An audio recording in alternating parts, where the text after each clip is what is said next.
번째 시간 그리스도의 비밀에 대해서 한번 시작을 좀 해보도록 하겠습니다. 자, 1장 25절부터 시작을 하는데요. 지난주에 이어서 말씀을 좀 드릴 것 같습니다. 이제 지난주에는 그 기독론에 대해서 말씀을 드렸어요. 그리스도가 어떻게 우리한테서 몸이 되어서 영적인 역사로 나타나는가에 대해서 좀 주목을 드렸고, 오늘은 1장 25와 29절 부분과 2장 6절과 15절의 부분을 나눠서 그리스도의 비밀과 그리스도의 할례, 비밀과 할례라는 두 가지 맥락을 가지고 한번 쫓아가도록 하겠습니다. 잘 문제 이끌어 주시면 감사할 것 같아요.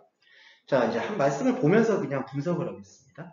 내가 교회의 일꾼이 된 것은 이라고 하는데, 일꾼이라는 게 이게 사역자라는 단어예요, 여러분. 근데 사역자라는 단어에서 또 오해하지 말아야 되는 게 누구를 사역하냐, 누구를 섬기냐는 건데, 이게 사실 하나님도 섬기는 게 아니에요. 하나님은 섬기는 대상이 아니십니다. 하나님이 누구한테 섬김을 받지도 않아요. 경배받지도 않아요, 솔직히. 그러면 이 사역자라는 건 뭐냐? 지금 내 안에서 하나님을 잃어버리고 방황하는 존재들을 하나로 끌어오는 거예요.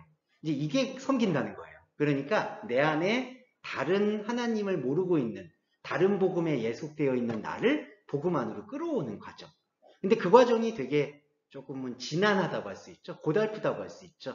왜냐하면 여러분이 여러분을 느낄 수 있을 거예요. 저도 그렇지만 제 안에 하나님의 관성과 다른 관성들이 자기를 주장하는 것들이 너무나 많습니다.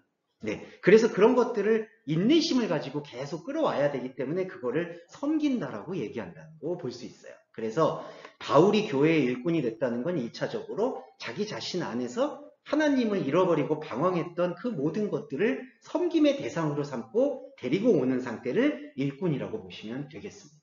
이게 자연스럽게 다른 사람에게도 전도의 역사가 일어나요. 그러니까 내가 다 알아서 다른 사람을 전도해야지 이런 맥락을 버리시고 우리 안에 설득되지 않는 나에게 끊임없이 말씀을 전달해 줄 때 그게 자연적으로 우리의 가족이라든지 관계를 맺고 있는 사람에게 전이 된다고 합니다. 이게. 네, 그런 걸로 전도의 원리를 생각하시면 될 것 같아요. 그러면서 바울이 이 얘기를 해요. 하나님이 너희를 위하여 내게 주신 경륜을 따라 라고 돼 있어요. 이 경륜이나 혹은 이거를 뭐 다른 그 번역 성경에서는 뭐라고 또 다르게 번역이 됐는데, 이거는 원문만 좀 해석을 드리면 이 오이코노미안인데요. 이게 그 청지기직이다, 경영을 하다, 관리하다라는 뜻입니다. 그런데 하나님의 관리는 어떤 거냐? 지난주에 저희가 우리가 디자인하는 것을 깨고 하나님의 디자인이 더딥혀진다고 했잖아요. 그게 이제 새로운 피조물의 개념인데, 여기서 하나님의 경륜 역시도 우리의 디자인이 아니라 하나님이 원래 마련하셨던 디자인을 얘기한다는 거예요. 그러니까 바울이 교회를 섬기고 바울이 복음을 전하려는 그 하나의 정확한 원칙은 우리의 생각의 디자인을 따라가는 게 아니라 하나님의 디자인을 내가 충실히 따라가겠다라는 그 선포를 한다라고 보시면 될 것 같아요. 왜냐하면 그렇게 함으로써만이 뒤에 구절에 하나님의 말씀이 이루어질 수 있기 때문에, 하나님의 말씀이 자신 안에서 성취될 수 있기 때문에 하나님의 디자인을 따라가겠다라는 것입니다. 근데 이 하나님의 디자인이 그러면은 어떤 그 실감으로 다가오는지 거기에 대해서 설명하고 있는 게 1장 26절의 말씀이에요. 26절에 보시면 이 비밀은 만세와 만대로부터 감추어졌다라고 되어 있습니다. 예. 자, 그런데 이 만세와 만대로 좀 해석을 해보면요. 만세는 아포톤 아이오노니스였고요. 만대는 아포톤 게네오니스였어요. 근데 이거를 좀 설명드리고 싶은 게 두 개 다 분리전치사라서요. 문법적인 거라서 좀 그래도 이거는 풀이를 해드릴게요. 영원으로부터 그리고 세대로부터. 자, 만세로 번역된 게 영원이고요. 만대로 번역된 게 세대예요. 거기로부터 감춰졌다는 얘기입니다. 비밀이. 그러면 두 가지로 말씀드릴 수 있어요. 영원으로부터 감춰졌다는 거는 우리가 생각하는 내세의 모든 기대로부터 감춰졌다는 얘기예요. 내세. 여러분, 내세라는 게 어떤 건가요? 우리가 죽은 이후에 나는 어디로 갈까? 그리고 나는 뭐가 될까? 우리가 흔히 얘기하는 여러 종교들에서 얘기하는 뭐 천국, 지옥, 극락, 왕생 뭐 이런 것들 많이 설명하잖아요. 그러니까 그 내세에 대한 관심이 바로 만세예요. 영원. 근데 거기서부터도 감춰져 있어요. 그러니까 하나님은 천국과 하나님의 나라를 얘기함에 있어서도 너희들이 육체의 옷을 벗고 나중에 나와 영영세세토록 함께할 거다. 이런 말씀을 하시진 않는 거예요. 그러니까 없다가 아니라 그 말씀이 복음의 본질이 아니다라는 거예요. 내가 죽어서 어디로 갈까? 그러니까 우리가 교회를 믿고 종교를 믿는 목적이나 최소한의 기대가 거기에 얽매여 있으면 이 복음의 비밀이 풀릴 수가 없다라는 뜻이에요. 내가 열심히 믿어서 천국을 가야지라는 생각조차 우리 마음속에서 오히려 지워낼 때 지금 이 순간 하나님의 창조적 말씀으로 천국이 열린다라는 것이죠. 그게 중요한 거죠. 그리고 두 번째로 만대라고 번역되어 있는 1장 26절의 이 아포톤 게네오는 뭐냐? 세대로부터 감춰져 있어요. 세대는 우리가 살고 있는 시간 속에서의 인본주의적인 기대예요. 그러니까 이제 흔히 이거를 우리가 좀 속되게 표현하면 기복신앙적 기대라고 볼 수 있죠. 그러니까 우리 뭐 좀 죄송한데 뭐 이런 교단에 이런 표현들이 있잖아요. 너가 그 영혼이 잘됨과 같이 범사에 강건하여진다. 그게 이제 범사를 이제 세속적인 어떤 세대의 삶으로 풀이를 하는 해석 경향이 있는데, 근데 요 바울의 복음에 의하면 그 세대에 대한 내가 어떻게 하면 잘 살고 어떻게 하면 고민이 없고 어떻게 하면 하나님의 말씀을 잘 효과적으로 받아들일 수 있을까라는 그 기대로부터도 이 복음은 감추어졌다라는 거예요. 그러니까 지금 하나님의 말씀을 이루기 위한 하나님의 오이코노미한 이 디자인이라는 게 우리가 생각하고 있었던 이 두 가지 요소에서 모두 가리워졌다는 거죠. 첫 번째는 내세에 대한 기대로부터도 가리워졌고, 두 번째는 현세에 대한 만족으로부터도 가리워졌다는 거예요. 그러니까 솔직히 우리 안에서 무슨 질문이 나와야 되냐면요. 인간적 본성이라면 저는 이 질문이 나와요. 그러면 내가 도대체 그리스도를 왜 믿어야 되느냐? 왜냐하면 내세에 대한 기대도 이건 아니라고 하죠. 그리고 현세에 대해서도 뭐 내가 들어주냐 안 들어주냐 그건 내 맘이다라고 솔직히 얘기하시는 거잖아요. 그러면 나는 도대체 이 복음을 왜 믿어야 되냐? 여기서부터 사실은 바울이 솔직히 영적 말씀을 극단적으로 밀고 가셨다고 보시면 돼요. 복음은 그 기대로부터 오는 게 아니다. 복음은 원래 너에 있었던 창세전부터 감추어졌던 하나님과 연합되는 진짜 나, 영적인 자, 그거를 회복하기 위한 것이다라는 말씀을 우리한테 주고자 하는 거예요. 그래서 이 말씀이 주어지게 되면 어떻게 되느냐? 1장 26절에서 이 비밀이 이제는 그의 성도들에게 나타났다라고 합니다. 자, 성도라는 게 뭐냐 하면요. 구별된 사람이에요. 근데 어디로부터 구별이냐? 26절의 말씀에 의하면 내세에 대한 기대, 현세에 대한 기대로부터 구별된 존재가 바로 성도예요. 그러니까 저와 여러분은 내세에 천국에 가겠다라는 기대로부터도 구원받았고, 이것도 구원받았다라고 표현을 해야 돼요. 그 기대로부터 멀어졌고, 현세에서 잘 살거나 마음의 안식을 얻는 기대를 얻는 그런 기대로부터도 구별된 존재가 바로 성도, 그리스도인이라고 부를 수가 있는 거예요. 네. 그러니까 여러분 이게 이제 성도의 정체성이거든요. 그리스도인의 회복되는 첫 번째 걸음이에요, 이게. 이게 기초라고 보시면 됩니다. 그리고 이 기초인 성도가 어떻게 세상에서 비춰지느냐? 1장 27절 보시면 그 해석이 가능한데요. 하나님이 성도들로 하여금 이 비밀의 영광이 이방인 가운데 얼마나 풍성한지를 알게 하려 하십니다. 자, 성도들에게 하나님께서 주시는 말씀의 비밀인 이 영광이 어디서 풍성한지를 알게 하려 하십니다. 라고 언급을 하잖아요. 어디에서 풍성하게 되느냐? 이방인 안에서 풍성하게 된다고 하고 있어요. 자, 이 얘기는 우리가 이거는 꼭 이 육적으로 역사적으로 이스라엘 사람들을 얘기하는 게 아니라 우리가 성도 그리스도인이라고 얘기하면은 나는 선택받은 사람이고 불신자라고 하면은 선택받지 않는 사람으로 생각하는 경향이 강해져요. 그러니까 나는 성도고 저 사람들은 이방인이야. 이러면은 어떻게 되죠? 나는 이방인이 아니야 라는 게 이제 그 기초가 되는 건데, 바울의 복음은 그게 아니라 너의 성도됨은 세상에서 이방인으로 발견되는 거야 라고 설명을 하는 거예요. 세상의 눈에서 이방인. 왜냐하면요 여러분, 세상이 기대하고 있는 것들은 바로 만세와 만대로 번역된 내세에 대한 기대, 현세에 대한 기대 외에는 다른 게 없어요. 그러니까 세상의 모든 기대와 그리고 이른바 종교 장사는 내세에 대한 장사, 현세에 대한 장사로 다 끌고 간다는 거예요. 참 이거는 비판을 안 할 수가 없는 게, 현세에 대한 장사가 잘 안 되는 종교는 내세로 그걸 끌고 가고요. 현세에서는 좀 못 살아도 나중에 상급을 많이 받을 거야. 근데 현세에서 좀 장사가 잘 되는 사람은 현세에서 더 열심히 확장하고 늘어날 수 있을 거야.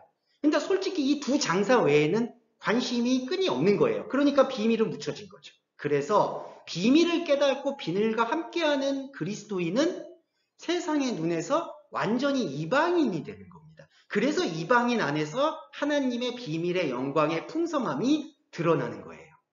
그래서 이걸 설명해요. 이 비밀은 너희 안에 계신 그리스도다. 이 강조점이 여기서 우리가 요 바울의 강조점을 좀 주목해야 되는데 호 에스틴 크리스토스 엔 휘민, 너희 안에 계신 그리스도다. 자, 이게 어떤 걸 의미하냐 하면 그냥 어떤 마음가짐이면 우리 마음에 있다 이런 내면 세계만을 얘기하는 게 아니라 세상의 눈에 볼 때, 세상의 기대에 볼 때 철저히 가리워졌다라는 골방의 개념과 연동이 됩니다. 예. 그러니까 예수님께서도 산상수훈에서 너희가 그 기도를 하려면 골방에 들어가서 기도를 하라고 하잖아요. 그 얘기는 뭐냐 하면 기도라는 어떤 입술의 행위도 기도의 본질이 아니다는 얘기를 하는 거예요. 안에 있다라는 얘기는요. 밖에서 볼 수 없는 상태라는 걸 뜻하는 거예요. 그런데 우리 인간은 늘 밖에서 있는 현상적 존재였기 때문에 현상적 존재에서 기도하고 현상적 존재에서 예배해왔던 것들이 너무나 익숙해 있었던 거죠. 구약의 제사가 대표적인 사례죠. 그런데 그게 외부적으로 살아가고 있었던 내가 안으로 들어온다? 그러면 이 안으로 들어오는 복음은 외부에게 입증하거나 증명하거나 설득할 수 있는 요소가 아니라는 거예요. 이 복음의 정수 중에 정수는 누구한테 설득되거나 누구한테 감화 감동받는 게 아니라 오직 내 안에서 원래 창세전에 있었던 생명의 내가 말씀을 통해서 깨어나게 되는 그 기쁨. 그러니까 누구한테도 이거는 설명할 수가 없죠. 바울이 삼층천을 경험할 때 말할 수 없다라고 얘기하듯이 이건 누구한테 설명될 수가 없어요. 그렇지만 분명히 느끼세요. 여러분들도 분명히 이거를 감정적인 걸 넘어서서 말씀의 뿌리를 통해서 느낄 수밖에 없는 것이에요. 이게 너희 안에 계신 그리스도. 우리가 이거를 제가 이렇게 왜 확신 있게 말씀드리냐면은 여러분 느끼세요라고 했는데 제가 못 느껴요. 나는 못 느끼는데 할 때 이 느낌의 차원이 다르다는 걸 저는 설명드리고 싶어요. 느낌이라고 했을 때 우리는 우리한테 몸으로나 아니면 머리로 오는 감각적인 걸 얘기하잖아요. 그런데 하나님의 영적 감각은 그 인간의 혼적 감각을 넘어서서 우리한테 주는 진정한 기쁨이라는 것. 그게 바로 영광의 소망이라고 우리한테 제시가 되고 있다는 거예요. 네. 자, 정리를 해보면 25절에서 하나님이 너희를 위하여 내게 주신 경륜, 이 오이코노미아는 청지기직이고 관리란 뜻인데 이게 하나님의 디자인이에요. 이제 우리의 디자인이 희미해지고 하나님의 디자인이 새롭게 들어와요. 그런데 하나님의 디자인과 하나님의 가르쳐 주시는 것은 만세와 만대로 번역된 내세에 대한 기대에도 없고 현세에 대한 기대에도 하나님의 디자인은 맞지가 않아요. 그러니까 자꾸 우리가 이제 삶에 적용한다라고 얘기를 하잖아요. 근데 그게 오히려 삶을 황폐하게 만들 수가 있어요. 왜냐하면 하나님의 디자인은, 하나님의 뜻은 우리의 어떤 현세적인 삶의 디자인에 이렇게 맞춰오시는 분이 아닌데 자꾸 그거를 우리의 현세의 삶에다가 픽스하고 맞추려고 하다 보니까 죄송한데 하나님도 지쳐요. 그럴 때. 네. 하나님도 지치죠. 계속 자기 뜻은 이게 아닌데 이렇게 다 자기가 답을 다 만들어 놓고 이 답 안에만 들어오세요라고 얘기하고 기도하니까 하나님이 볼 때도 그 기도가 사실 마음으로 되게 쓰라리다고 저는 느껴져요. 그러니까 우리가 말씀을 정확히 인지해야 되는 것은 하나님의 디자인은 내세에 대한, 현세에 대한 우리의 기대와 다르게 있다. 그러면 우리가 거기를 맞춰가야죠. 우리 기대가 아니라 하나님이 그럼 뭘 생각하신 걸까를 맞춰갈 때 처음에는 그게 좀 우리의 어떤 기대나 우리의 디자인과 맞지 않기 때문에 허무할 수 있지만 솔직히 말씀의 깊은 곳으로 들어가고 나면은 이게 훨씬 더 오묘하다는 사실을 우리는 깨달을 수밖에 없을 거예요. 그리고 또 하나는 우리가 현세나 내세에서 했던 이러한 기대들이 얼마나 오히려 더 욕망이었고 허망했는지를 깨닫게 되죠. 왜냐하면은 우리 현세의 기대라는 게 사실은 되게 좀 초라합니다. 솔직히. 그냥 우리가 살고 있는 현세의 삶을 버둥버둥거리다가 그냥 현세의 삶을 좀 맞춰주세요 하는 기도가 안타깝게도 그 문제가 해결이 되면 또 다른 현세의 문제가 오히려 더 크게 다가올 때가 있고요. 한 번 기도가 충족이 되면 그 기도의 충족에 안타깝게도 못된 습관이 돼서 내 기도를 이렇게 들어주셨기 때문에 다음에 또 다른 목표와 디자인을 또 만들어요. 그리고 또 그걸 위해서 기도하게 되고, 그걸 언제까지 반복하게 될까요? 안타깝지만 죽을 때까지 반복하게 되는 겁니다. 그래서 바울은 이 단어를 비밀이라는 단어를 써서 완전히 감추어져 있는 것이다.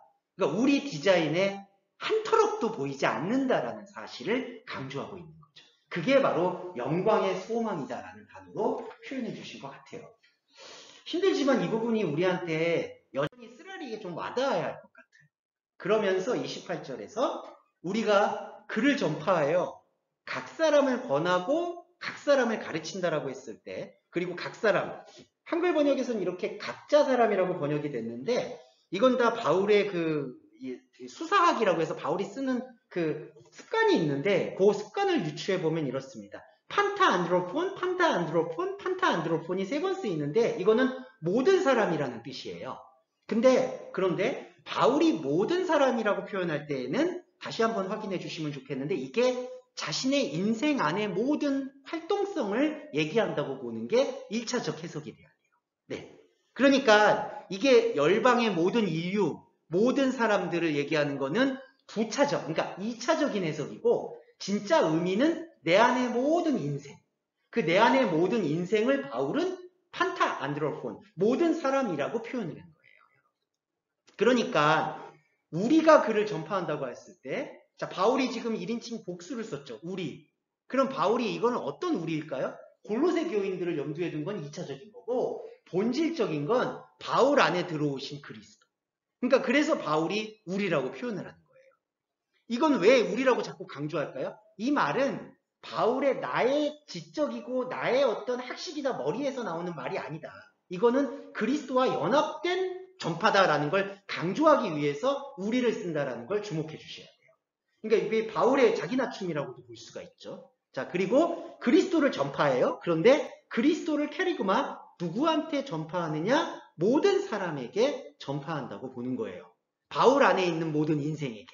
그리고 이거는 동시에 우리가 가지고 있었던 여러분 각자의 모든 인생의 사람. 그러니까 이 사람은 수많은 인류를 얘기하는 것이 본질이 아니라, 만약에 성도님이 계시면 성도님 안에 있는 모든 인생의 모든 사람, 이걸 계속해서 전파하는 거죠. 그게 아까 돌아보면 1장 25절에 교회의 일꾼이 됐다라는 것과 통하는 거예요. 그렇기 때문에 저와 여러분도 여러분 각자의 교회에 섬기셔야 되는 거예요. 여러분 중에 죄송하지만 저는 저 안에서 미운 사람들이 너무 많아요. 정말 이런 것만 없으면 나는 진짜 깔끔해지겠다. 내 안에도 다른 복음의 요소들이 너무 많아요. 그런데 그거를 포기할 수 있는 문제는 아닌 것 같아요. 그거를 대면을 하고 계속해서 인내심을 갖고 말씀을 전달시켜 줄 수 있는 그 섬김의 자세는 나한테 제일 필요한 것 같아요. 그게 곧 땅끝까지 이르러 복음을 전파하는 말씀의 성취가 된다라고 보시면 되겠고요. 그리고 여기서 한 가지 주목하셔야 되는 건 모든 지혜라는 측면입니다. 엔 파세 소피아. 근데 이 바울이 지혜라는 단어를 쓸 때요. 지혜라든지 철학이라는 단어를 쓸 때 하나님과 연결되어 있는 개념으로 잘 쓰지 않아요. 그러면 이게 하나님과 연결된 지혜가 아니라면 어떤 지혜일까? 사람이 세상에서 쓸모있게 사용하기 위한 쓰임새로서의 지혜를 얘기하는 거예요. 그러면 그리스도를 전파하는데 하나님이 아닌 세상의 쓰임새로 권하고 가르친다라는 것은 어떤 의미를 갖고 있는 것일까? 우리가 하나님 앞에서 솔직히 아무 쓰임새가 없다. 세상에서 썼던 모든 쓰임새로는 하나님을 기쁘시게 할 것이 아무것도 없다. 곧 로마서에서 얘기하는 것처럼 의인은 없나니 하나도 없다라는 사실을 발견하기 위해서 우리가 세상에서 사용해왔던 머리를 총동원한다는 얘기예요. 모든 지혜로 권하고 가르치고 전파하고. 네. 그럼 이건 무슨 얘기일까요?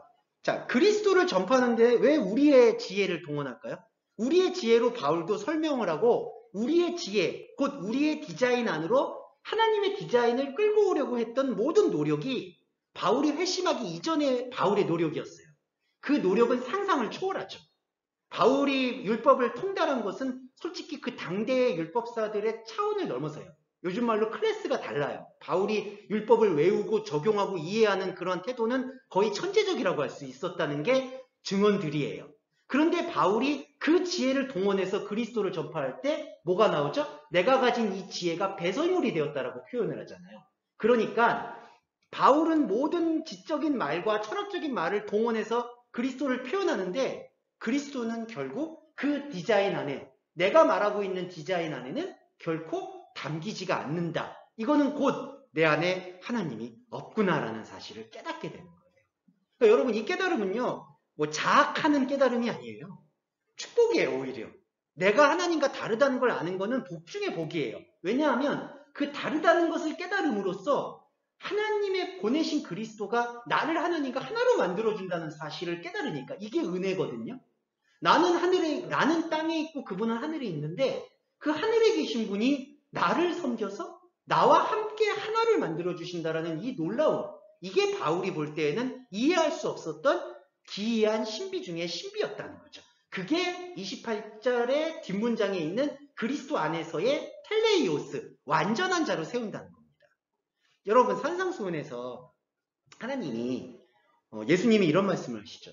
율법의 1.1에게라도 버리지 않고 다 이루리라. 너희의 의가 바리새인의 의보다 낫지 아니하면 천국에 들어갈 수 없다. 이런 말씀을 하시는 게 요 완전하다는 뜻인데, 이 완전함이 우리가 그 율법을 다 철저하게 지켜서 완전함이냐? 그게 아니라 내 모든 사람, 인생을 통틀어서 하나님을 알만한 것이 없다라는 사실을 내 인생의 모든 인간적 지혜를 동원해서 느끼고 확인하고 고백하게 되는 게 바로 요 텔레이오스, 완전한 자라는 거예요. 그러니까 이 완전한 자라는 건 100을 다 채우는 완전함이 아니라요. 하나를 회복하기 위해서, 한 마리 양을 찾기 위해서 99마리가 포기될 수밖에 없다라는 사실을 인정하는 완전함이라는 거예요. 그러니까 완전함의 디자인이 다른 거죠. 그래서 우리가 이거를 안타깝지만 도덕 윤리적인 완전함 혹은 그리스도인 다움으로서의 완전함으로 착각을 하게 된다면 우리 안에는 계속해서 딜레마가 생깁니다. 왜냐하면 사람의 본성은 그렇지가 않아요. 잠시 억누르거나 절제할 수 있을 뿐이지 사람의 내면 안에서는 타인을 미워하거나 내 것을 찾으려고 하거나 그런 본성을 지울 수는 없습니다. 그렇기 때문에 그런 것을 완전함을 추구하려고 하는 그런 태도가 얼마나 구약의 율법으로 반복됐었는지 여러분 아시잖아요. 그런 것들을 추구하다가 그런 것들이 좌절될 때 어떤 방법을 가져왔냐? 제사를 가져왔잖아요. 지금도 안타깝지만 만약에 우리가 우리 기준을 세워놓고 그걸 충족시키려고 노력하다가 한 주 동안 죄를 지었다라고 생각해서 그거를 참회받기 위해서 내가 열심히 노력은 했지만 성화되려고 했지만 성화가 되지 않았다라는 그 죄책감을 제사로 대체하기 위해서 만약에 예배를 드리고 헌금을 하고 기도를 한다. 그건 이방인의 제사가 되는 겁니다. 바울이 얘기하는 너희가 하나님의 잔과 귀신의 잔을 겸하여 마실 수가 없다라는 그 말씀에서 그 영역은 귀신의 영역이라는 거예요. 그래서 완전한 자의 개념은 여기서 달라지게 됩니다. 자, 그러면서 29절을 좀 설명드리고 잠시 쉬었다 하실 텐데요. 이를 위하여 나도 내 속에서 능력으로, 자, 이게 두 가지가 반복돼요. en emoi and dynamei. 내 안, 곧 능력 안. 자, 이게 바울이 자신의 안이라고 얘기해요. 내면. 근데 이 내면이 자신의 것이 아닌 것을 알아요. 바울은. 그러니까 여기서의 안이라는 거는 바울이 이렇게 혼적인 감각, 세상에서 세운 지식으로 감지할 수 있는 내면 세계가 아닌 거라는 걸 알아요. 바울이. 이게 뭐냐? 하나님께서 창세 전부터 예정하셨던, 이 예정은 하나님 시간에서의 예정이죠. 하나님께서 창세 전에 예정하셨던 영적 자아로서의 바울이에요. 그러니까 영적 자아로서의 주원규가 있고 영적 자아로서의 성도님이 있는 거예요. 이게 NMOE, 내 안이에요. 그럼 내 안에는 그 능력이 있어요. 그럼 이 능력은 어떤 능력일까요?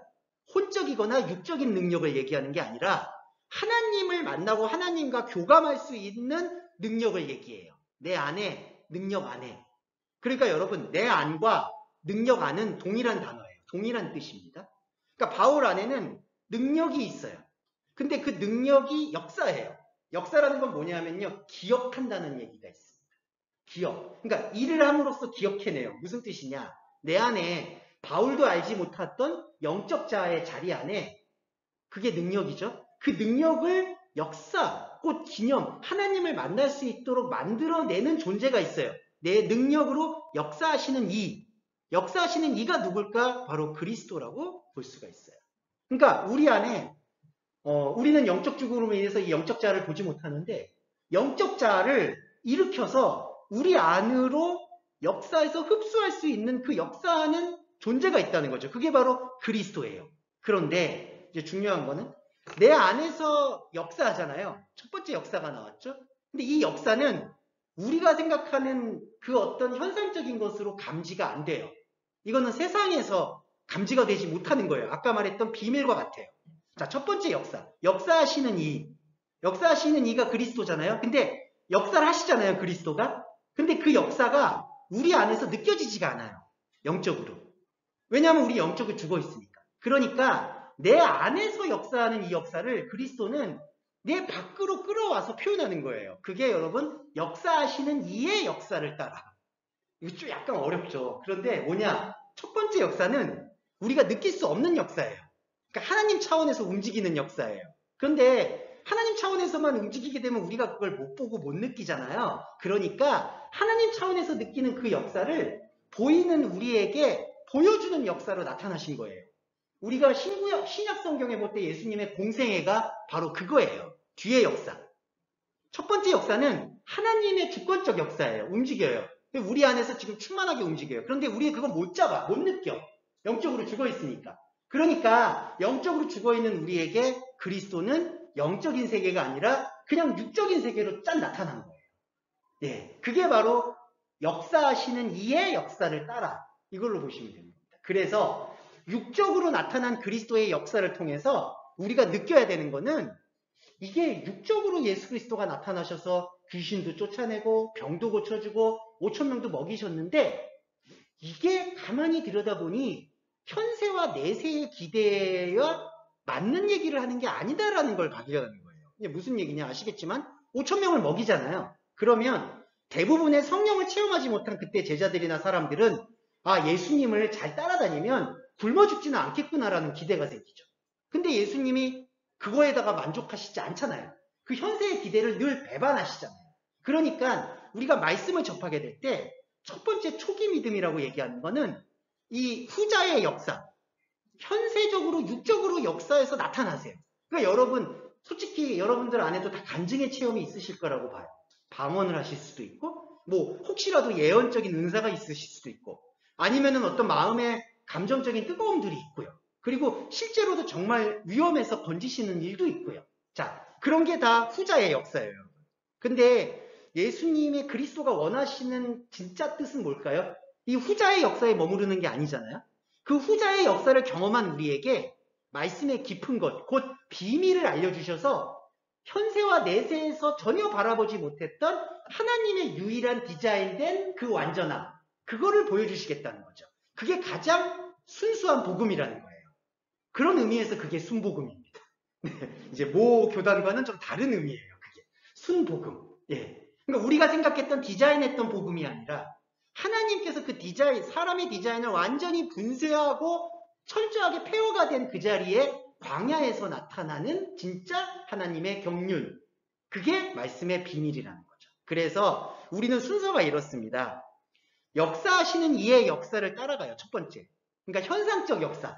예수 그리스도를 느낄 때 현상적인 어떤 그러니까 여러분들이 저와 여러분들이 이 예배를 드릴 때에도 그 단계가 다 있다고 생각하시면 감사할 것 같아요. 처음에는 노력하시고 힘들여서 이 교회로 나오셨고 말씀을 듣는다. 이게 역사예요. 첫 번째.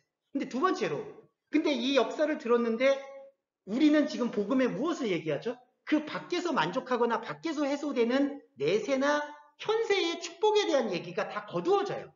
그리고 그러면 뭐가 남습니까? 라고 질문하는 거에 대해서 그거를 비밀이라고 표현하면서 진짜 역사로 이거를 이행시킵니다. 이게 유월절이에요, 여러분. 그러니까 현세적인 역사에서, 현상적 역사에서 영적인 역사로 말씀은 그걸 변화시킨다는 거죠. 그게 곧 유월절이 되고 회개가 된다. 바울이 그 원리를 구약의 모든 스토리를 동원해서 지금 표현하고 있다는 것.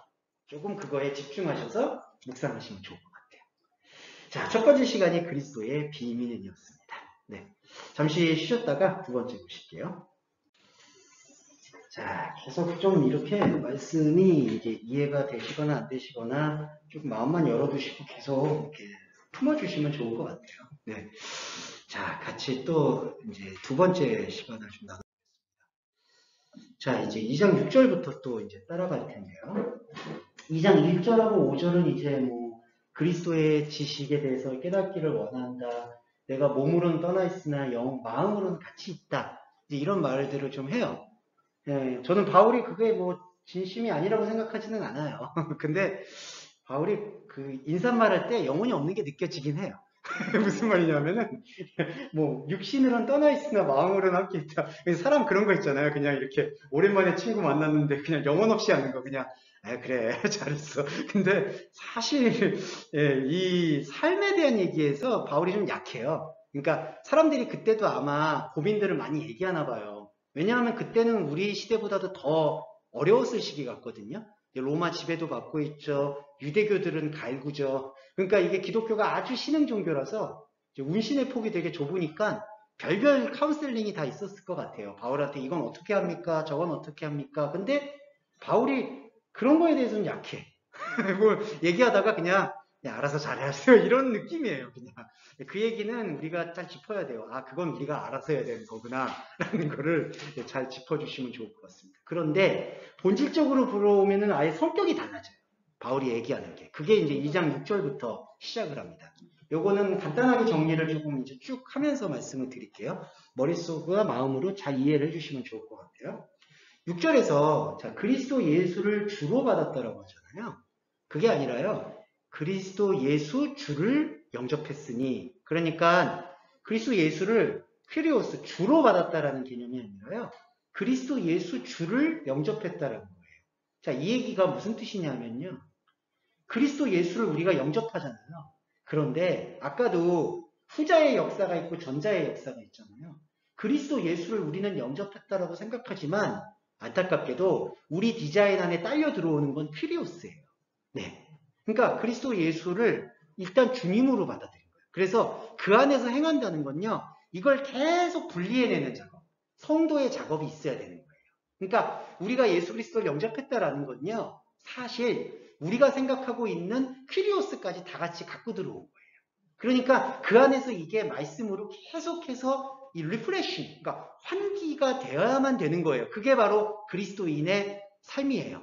그래서 2장 7절에서 그 안에서 행하죠. 자, 영접해서 받아들였잖아요. 그런데 내 안에는 그리스도 예수와 내가 왕으로 생각하는 주님이 솔직히 충돌할 수밖에 없어요. 그 안에서 행하면 이게 영적 행함이거든요. 그러면 영적 행함 안에서 충돌하면서 그 충돌 너머에 있는 하나님 말씀의 압도됨이 2장 7절에서 뿌리를 받고 세움을 받고 믿음에 서게 되는 상태가 되는 거예요. 그러니까 이거를 우리가 결여하게 되면 어려워져요. 무슨 뜻이냐? 그냥 그리스도 예수와 주님을 동일하게 받아들여서 아 나는 왕 대신 주님을 받아들였습니다. 그리고 그 안에서 앞으로 행할 겁니다. 그런데 이 행함이라는 게 그냥 어디서 실천적으로 뭐 행하는 그 행함이 아니라요. 끊임없이 내가 그리스도 예수를 우상의 주님으로 잘못 알고 있지는 않는가를 점검하는 게 행함이거든요. 그걸 헬라어로 도키마조라고 해요. 증거해봐라. 계속해서 행하는 거예요. 근데 그 행함이 없게 되면요. 뿌리를 받고 세움을 받았다라고 자기는 믿어도 그게 어디에 뿌리를 박느냐는 게 중요하죠. 자칫 잘못하면 주님이 안 깨지고 우상으로서의 주님이 안 깨지고 그 우상으로서의 주님의 그리스도 예수의 자리를 차지해버리면서 뿌리를 받게 되면 그게 2장 8절에서 말하는 철학과 헛된 속임수가 되는 거예요. 이게 그냥 단순하게 나이브하게 받아들이면 안 되는 게 철학과 헛된 속임수라고 이렇게 얘기하잖아요. 그러면은 우리는 그냥 세상에서 떠도는 그러한 성경적이지 않은 말 이렇게 판단하는 경우가 있어요. 근데 문제는 바울이 본 문제는 그게 아니라 여기서 말하는 세상과 철학과 헛된 속임수는 사람의 전통과 세상의 초등학문이라는 거예요. 자, 초등학문에 대한 설명을 드릴게요. 초등학문으로 번역된 스토이케이아는 원리라는 뜻입니다. 그 초등학문이라고 번역돼서 뭔가 저급한 학문처럼 여겨지는데 그게 아니라요. 세상을 움직이고 있는 원리라는 뜻이에요. 이 초등학문이란 단어가. 그럼요, 여러분 이게 어려운 게 뭐냐 하면 아까도 비밀이라고 했잖아요. 현세 기대 아니고 내세 기대 아니잖아요. 그게 다 지금 구별돼야 되잖아요. 철학과 헛된 속임수도 그냥 외부에 있는 비기독적인 말들만 얘기하는 게 아니라요. 내가 당연히 생각해왔던 세상 원리로 하나님의 생각을 이해하고 재단하면은 그건 그리스도를 따르는 게 아니라고 얘기한다는 거죠. 그러니까 이게 아주 좁은 길이라고 얘기할 수밖에 없는 게 우리가 거의 전부 아시겠지만 세상의 원리에서 사는 거예요. 사람의 전통은 또 어떤가요? 우리가 아무리 유별나다고 해도요. 한국 사회다, 미국 사회다, 유럽 사회다 그 전통에 의해서 사람은 다 의식하게 돼 있어요. 아까 죄송한데 우리 선생님 그 복장 얘기 때문에 또 이게 있었잖아요. 이게 복장 왜 그렇게 하냐 뭐 이런 거. 그러니까 이런 게 다 파라디스의 전통이라는 거예요. 그러니까 이 전통으로 인해서 우리가 성경을 보게 될 때도 아까 우리가 쉬는 시간에도 얘기 나눴지만 이웃을 내 몸과 같이 사랑해라고 들을 때 어떻게 들을까요? 정성을 다해서 사랑하라가 되잖아요. 그런데 성경의 원리는 그 정성을 얘기하는 게 아니라 너 안에서 발견된 말씀의 몸, 그 소만을 발견하는 것을 너의 이웃에게 전달해 주어라라는 뜻이 몸과 같이 사랑하라는 뜻이거든요. 근데 이런 것들이 세상의 원리 안으로 해석이 되면은 정성껏 너의 이웃을 사랑해야 된다. 쉬지 않고 기도해야 된다. 그리고 끝까지 감사해야 된다. 그러니까 여러분 이런 것들이 다 사람의 전통, 관습적으로 해석된 거라는 거예요. 그거를 지금 철학과 헛된 속임수라고 얘기한 거죠. 그러면 제가 박하게 얘기하는 게 아니라 우리가 만약에 그럼 바울 서신도 한번 그런 걸로 한번 읽어볼까요? 세상의 원리로? 안타깝지만 거의 다 세상의 원리로 읽히는 거예요. 쉬지 말고 기도해라, 범사에 감사해라, 그리고 여자는 교회에서 잠잠해라. 이런 거 다 세상의 초등학문으로 읽고 있다라는 거죠. 그러면 그게 과연 그리스도를 따르는 거냐? 아니라는 거죠. 네, 그 부분의 강조점을 지금 주신 것 같고요. 2장 9절에는요. 자, 그리스도 아니에요? 그리스도 안에서는 신성의 모든 충만이 육체로 거한다라고 하는데 이게 육체라는 단어를 썼는데 좀 아쉽지만 이거는 좀 바꿔야 될 것 같아요. 육체가 아니라 소마예요. 여기 제가 지금 적어놨죠. 소마티코스. 몸으로 거한다고 해요. 그러니까 자, 신성이라는 건요. 하나님의 뜻이에요. 하나님의 속성이에요. 하나님의 속성이요. 흘러 넘쳐요. 여기 충만이라는 단어 아시겠지만 넘친다는 뜻이잖아요. 자, 이렇게 보세요. 자, 그리스도 안에는 하나님의 뜻이 있고요. 하나님의 뜻이 자신에게서 우리에게로 흘려보내요. 그러니까 이 충만이라는 게 흘러 넘친다는 뜻이거든요. 자, 하나님 차원에서 우리 차원으로 하나님의 뜻이 흘러 넘치는 게 신성의 모든 충만이에요. 그리고 하나님의 뜻이 우리의 생각으로 흘러 넘치셔서 그게 머무는 자리가 우리 안에 있는 소망, 말씀의 몸이라는 거예요. 그러니까 육체로 거하신다라는 번역은 약간 부적절하고요. 이게 몸으로 거한다라고 얘기해야 되는데 그때 몸이 뭐냐? 영의 몸. 그러니까 신성하다라는 하나님의 뜻이 하나님 차원에서 우리 차원으로 흘러 넘쳐서 충만하여져서 어디에 머무느냐? 우리의 샤르크, 우리의 육적인 기대에 머무는 게 아니라요. 우리 안에 있는 이 말씀의 몸인 소마에 머문다는 거예요. 그러니까 여러분 이 소마가 비밀이잖아요. 그래서 우리가 그 비밀을 지금 저와 여러분이 말씀을 통해서 만나잖아요. 그러니까 여러분 이게 안 보여요. 뭐 만났어요? 라고 생각하고 여러분이 부정하셔도 상관없이 말씀과 함께 하는 이상 여러분이 지금 만난 거예요. 그러면 여러분이 또 어떻게 화답이 되느냐? 10절 보세요. 너희도 그 안에서 충만하여졌다. 그러면요. 9절의 충만은 하나님이 우리한테 흘려보내는 충만이죠. 우리 충만은 뭘까요? 우리 안에 담긴 것이 하나님에게로 흘러가는 충만이에요.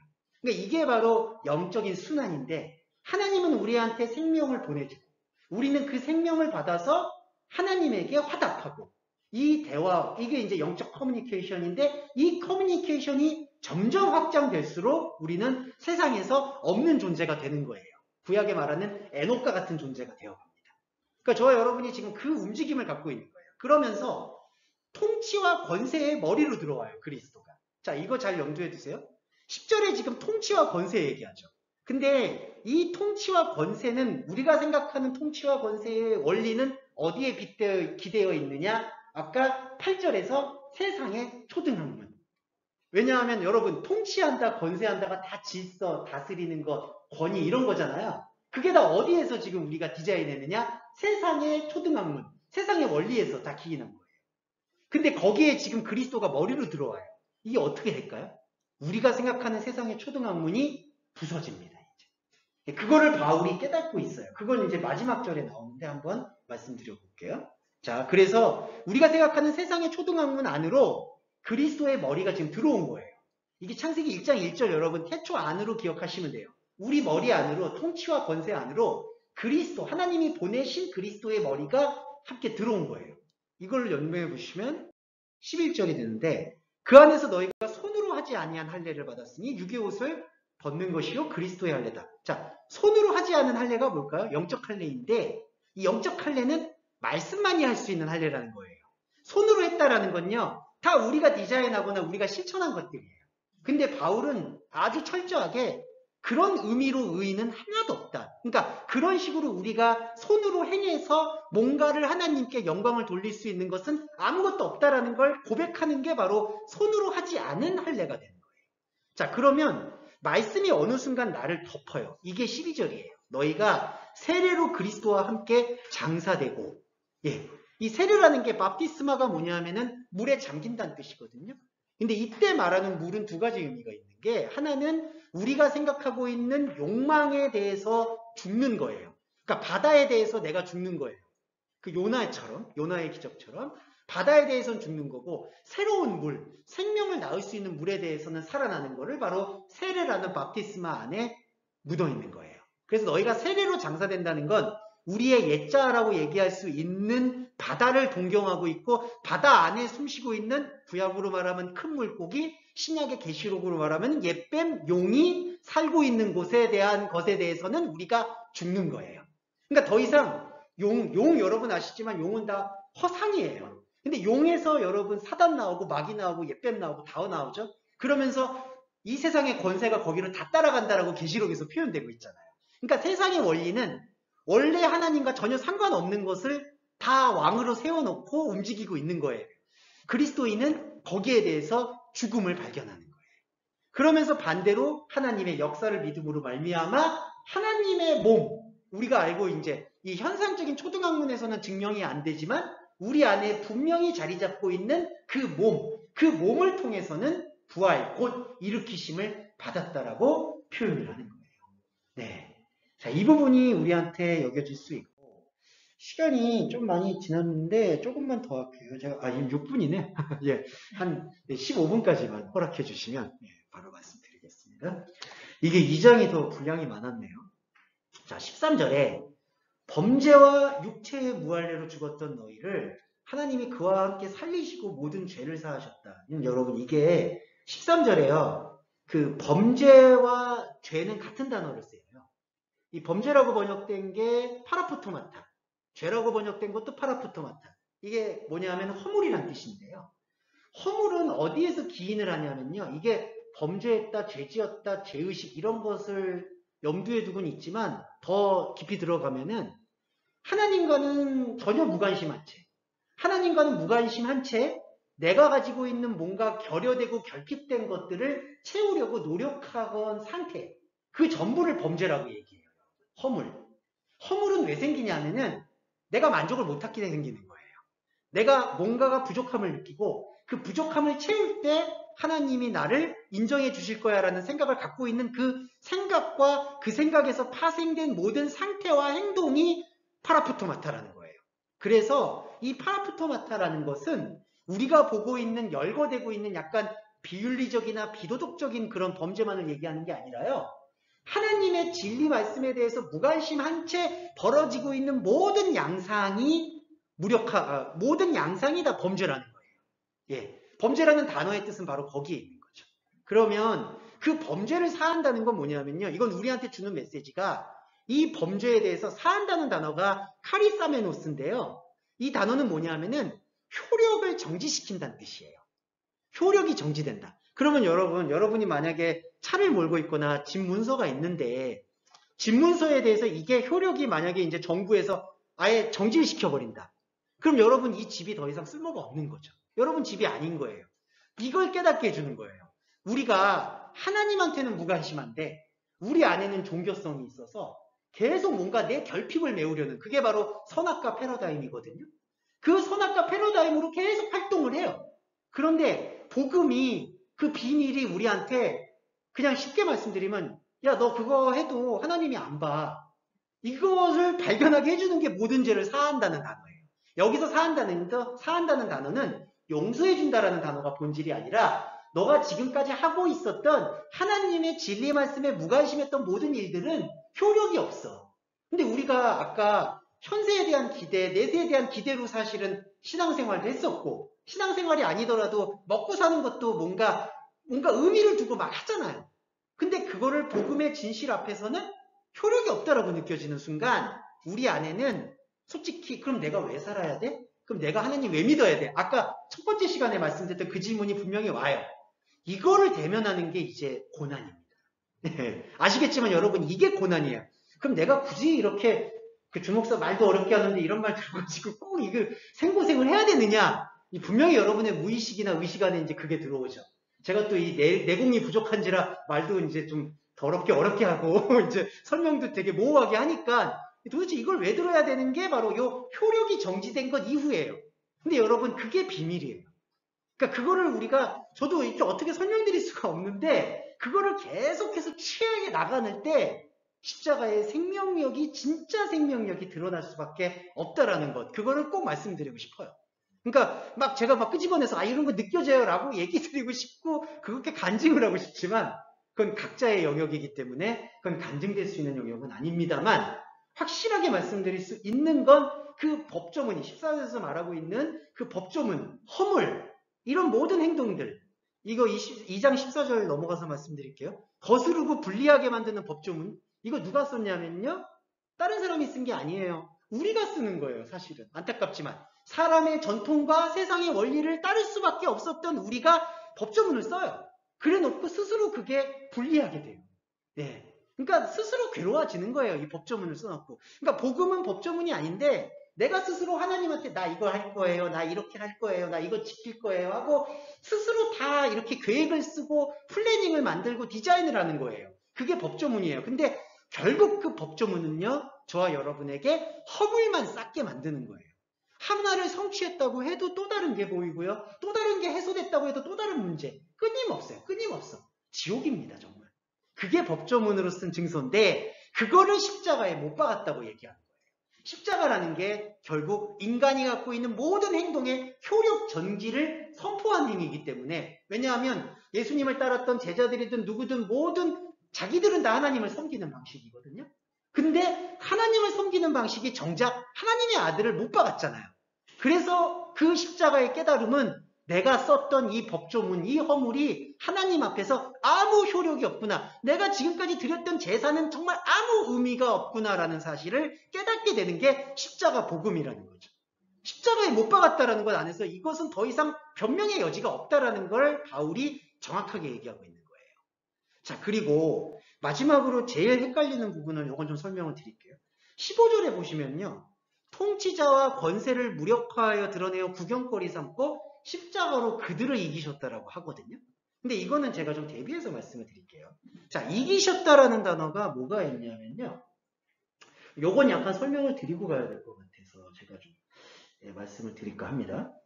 이게 그 아페크 디마사메노스로 제가 기억하고 있어요. 아닙니다. 죄송해요. 십자가로 이기셨다가 저기 드리안 비스타스인데 자 십자가로 이겼다라는 단어가 고린도 후서 2장 14절 보시면요. 이건 하나만 좀 확인해 보시겠어요? 제가 아니면 읽어드릴게요. 제가 왜 이거를 말씀드리냐면 왜 복음을 내적으로 읽어야 되는 거에 대한 좀 필요성에 대해서 설명드리고 싶어요. 자 같은 단어인데요. 이 그 드리안 비스타스 같은 단어인데 고린도후서 2장 14절에서는 이게 어떻게 쓰였냐면 제가 읽어드릴게요. 항상 우리를 그리스도 안에서 이기게 하시고 우리로 말미암아 각처에서 그리스도를 아는 냄새를 나타내시는 하나님께 감사하다. 이 단어가요 이렇게 번역이 됩니다. 우리를 그리스도 안에서 이기게 하시고 예, 그러니까 이 뜻이 맞아요. 왜냐하면 이 드레암보스타스라는 단어가 축하하다, 개선장군처럼 축제를 벌이다, 이김으로 나아가다, 행진하다라는 뜻이거든요. 그러면 여러분 이걸 어떻게 해석해야 되죠? 십자가로 그들을 이겼다는 게 아니라 보세요. 십자가 안에서 그들을 이기게 하셨다라는 거예요. 그들이 누구죠? 통치자와 권세예요. 그러면 이게 뭐냐면 우리가 십자가의 군대가 돼서 저 세상의 통치자들을 무력화시켜서 십자가로 이겼다라는 걸 선포한 게 아니라 아까 우리 안에 통치와 권세가 있죠. 근데 그 안에 머리가 들어왔죠. 그래서 우리와 통치와 권세가 지금 15절에 보시면 무력화됐잖아요. 아무 의미가 없어졌어요. 그게 바울이 볼 때에는 이긴 거라는 거예요. 그러니까 그들이라는 게 통치자와 권세인데요. 이거는 저와 여러분의 내면이죠. 세상의 초등학문에 묶여있는 나였죠. 근데 이게 무력화되죠. 무장해제되죠. 이게 바울이 볼 때에는 이긴 거예요.